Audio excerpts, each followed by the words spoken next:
Hey everyone, have you ever had this feeling that what someone believes about you could actually change you? Well, today we are diving deep into a super powerful psychological idea that shows how other people's expectations can secretly, and I mean dramatically, shape our reality. And it all kicks off with a story that sounds completely made up, but it's totally true. So, let's start with a simple, almost unbelievable scenario. Just imagine this for a second. What do you think would happen if a teacher was given a list of her students' locker numbers, but was told they were actually their IQ scores? Well, this exact mix-up is at the heart of a now famous story. We'll call it the locker number secret. So picture this. A teacher is starting a brand new school year. She gets her class roster, and right there, next to each student's name, is a number. She's told these are their IQ scores. So she's looking down the list, she sees some really high numbers, 145, 156, and she's thinking, wow, I've got some actual geniuses in my class this year. The only problem? She doesn't know the list is a total mistake. So all year long, she teaches with this belief baked into her brain. She challenges the students she thinks are gifted, she gives them a little more attention, she encourages them because, hey, she expects them to be brilliant. And then something really remarkable starts to happen. By the end of the school year, those very same students, the ones with the high numbers next to their names, had become the absolute top performers in the class. Their academic growth was just off the charts. The principal, totally amazed by these results, comes to congratulate the teacher on her incredible work. The teacher just kind of shrugs and says, it was pretty easy, given that she had such a bright class. And that's when the principal looks down at the list, confused, and drops the bombshell. Those aren't their IQ scores, those are their locker numbers. So that crazy mix-up, it wasn't just some random fluke. No way. It's actually a perfect real-world example of a powerful psychological principle at work. So what exactly was going on here? This is what we call the Pygmalion Effect. It's this fascinating idea that our belief in another person's potential can literally help bring that potential to life.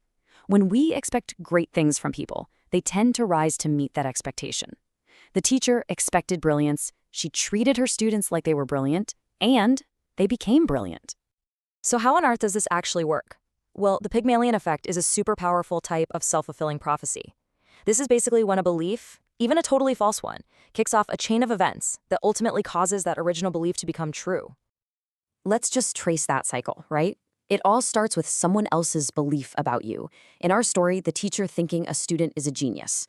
Okay, so that belief then changes her actions. She gives that student more challenging work, more praise, more encouragement.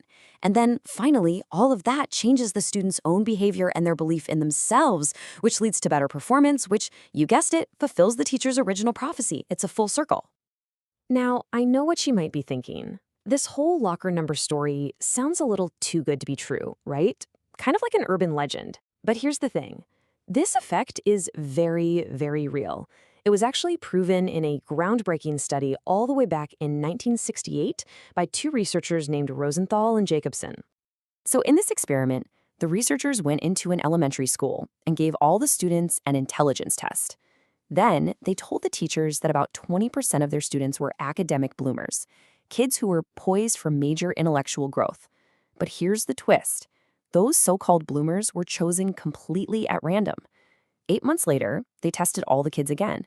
And you won't believe it, the randomly chosen students showed significantly bigger gains in their IQ scores than their classmates. The only thing that was different was the expectation planted in the teachers' minds. Wild, right? Okay, but if high expectations can literally lift us up, it kind of begs a pretty serious question. What do low expectations do? And this brings us to the dark, opposite side of this coin. This is called the Golem Effect. It's when low expectations placed on a person actually lead to them performing worse. I mean, think about it. If a teacher or a manager thinks someone isn't very capable, they might give them less support, fewer opportunities, and not as much encouragement. And over time, that person's performance can actually sink to meet that low expectation. They start doubting themselves, they might stop trying as hard, and the prophecy fulfills itself all over again, but in the worst possible way. So what this really shows us is that expectations are this incredibly powerful double-edged sword. The Pygmalion Effect shows how positive beliefs can create this awesome upward spiral of success. But the Golem Effect shows how negative beliefs can create a downward spiral of failure. So our expectations aren't just reflecting reality, they're actively creating it. And listen, this invisible force isn't just happening in classrooms. Nope. It is shaping outcomes all around us, every single day, in ways we probably don't even notice. I mean, just think about the media we all consume. When TV shows and movies constantly show us women as caregivers, or men as these aggressive leaders, or older folks as being terrible with technology, it reinforces these widespread social expectations. And these stereotypes can unconsciously influence how we see entire groups of people, and maybe even how they see themselves. And this has really serious real-world consequences. Take hiring, for example.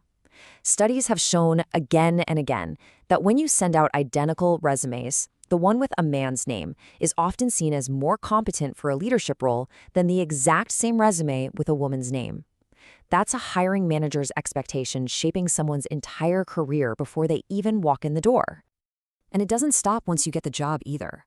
In the workplace, when a manager labels an employee as high potential, that person often gets way more mentoring, better projects, and more chances to prove themselves.